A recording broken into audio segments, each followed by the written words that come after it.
सर्वांचे नमस्कार। आज आपण आपल्या युट्यूब चॅनल मध्ये पाहणार आहोत ऑथोराइज लेआउट म्हणजे काय। ऑथोराइज लेआउट हा आपण आपल्या गावामध्ये ग्रामपंचायतीमध्ये करू शकतो का, याबद्दल आपण आज सविस्तर माहिती घेणार आहोत।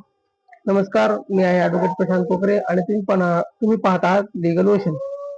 जर एखाद्या शेतजमिनीवर किंवा शेतजमिनीचे छोटे छोटे तुकडे करून आपण जर लोकांना विकले असतील आणि त्यामध्ये ग्रामपंचायत समिती, जिल्हा परिषदेचे नियोजन प्राधिकरणाची मंजुरी नसली, त्याला अनऑथोराइज लेआउट प्लॅन म्हणतात।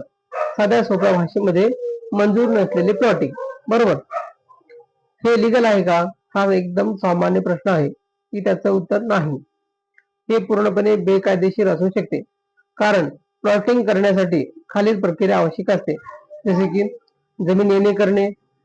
आजकालच्या काळामध्ये येणेचा जो आहे तो काढून टाकण्यात आलाय, तर त्याच्यानंतर लेआउट प्लॅन तयार करावा लागतो। प्लॅनिंग ऑथोराइज करून घ्यावी लागते, मंजुरी असावी लागते। प्लॅनिंग लेआउट म्हणजे जो कोणी ऑथोराइज सिग्नेचर असतो तर त्याचं प्लॅनिंग अथॉरिटी मंजूर करून घ्यावी लागते। त्यानंतर जिथं प्लॉटिंग केलेलं आहे त्या प्लॉटिंग मध्ये रस्ता, गटार आणि त्याच्यानंतर जे काही ओपन स्पेस असेल त्याला ओपन स्पेस ठेवणं बंधनकारक असतं। ही प्रक्रिया न करता प्लॉट विकत घेणे म्हणजे इलिगल आहे।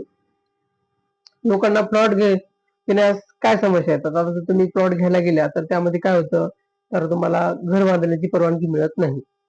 त्याच्यानंतर तुम्हाला बँक लोन देत नाही। जर प्लॉटिंगचं लोन वगैरे जर होत असेल तर बँक तुम्हाला लोन देत नाही।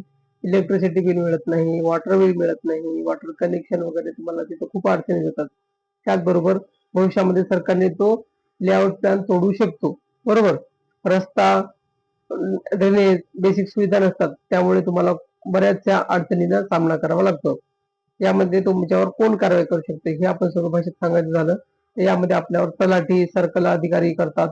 त्याच्यानंतर बीडीओ करतो, जो काही पंचायत समिती असेल ती करते। त्याच्यानंतर कलेक्टर, प्लॅनिंग अथॉरिटी असेल ते करतात। त्याच्यानंतर टाउन प्लॅनिंग डेव्हलपमेंट प्लॅन, यामध्ये जे काही असतात ना लोक, तर ते तुम्हाला करू शकतात। आणि तुम्हाला ते जी काही प्लॉटिंग वगैरे आहे तुमची, तर ती लीगल आहे हे तुम्हाला सांगण्यासाठी तुम्हाला लीगल नोटीसही पाठवू शकतात। आणि तुम्हाला जर अनऑथोराइज लेआउट प्लॅन ओळखायचा असेल तर त्यासाठी तुम्हाला या गोष्टीचं प्लॅन करावं लागणार आहे की प्लॉट जो आहे तर तो येणे आहे का, हे सगळ्यात पहिलं पहा।